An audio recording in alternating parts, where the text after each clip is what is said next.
And then lastly, real quick, we're going to talk about career choice. Holy cow, career choice. Like, you've been trying to make this choice since you were 16 for some of you, and it's not working out too well. Well, let me tell you, 5 times. You're going to be swapping careers at least 5 times. Okay, it's not a stat you have to memorize. Just know that career change is more frequent than it was in the past, and that when it comes to career change and career shift, you have a lot of options available to you. So what I want you to focus on in this early emerging adulthood stage, and what successful individuals can focus on, is skill development. What skill do I want to develop, and how is that going to help me progress to a goal? Okay, so focus on those skill developments. What's going on? You know, in the beginning, there's going to be this piece of work ethic and how important work ethic is. You know, your effort put into the job. There's the self-identity. Do you actually identify with being, like for me, being an electrician? Was that a thing that I identified as? Well, for a little bit, you know, that was the thing, and then shifted back and forth, psychologist and, electrician, and some other things in the meantime. So being aware of those different pieces of identity and how they shape you and can shape you. But I would say don't be beholden to them, like that you can't change your work identity, right?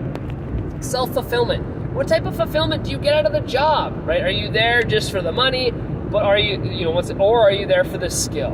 If you're there for the skill, you'll be able to be more fluid in your flexibility of jobs because you gain one skill here and another skill there, and as you flip-flop through these career choices, okay?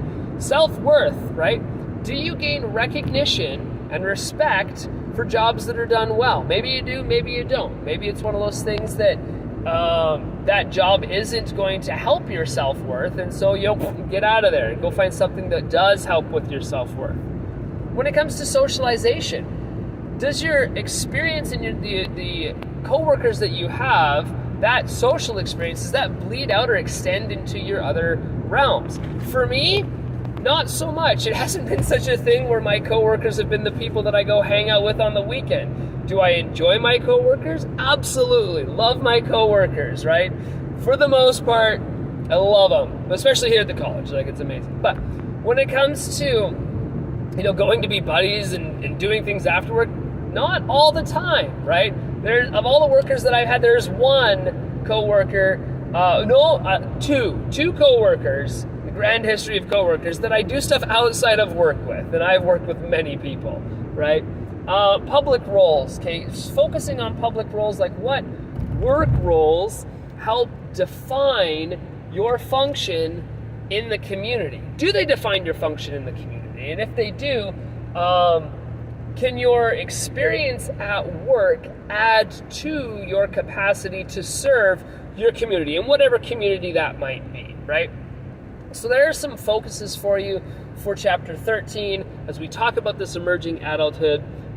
Career development is really interesting in this stage because that generally is the focus of this stage, right? Trying to develop that career, build your education so that you can go into specific careers, or just get hands dirty right away, going to get a trade or something like that and getting to work right away. All options available to you at this early adulthood stage, and things that are to be explored. So once again, understand the physical changes that you have during this stage, understand the cognitive changes that you have during this stage, understand the career changes that you have during this stage, and you will be successful for chapter 13. All right, there we go. There's the quick talk on the drive from Josh.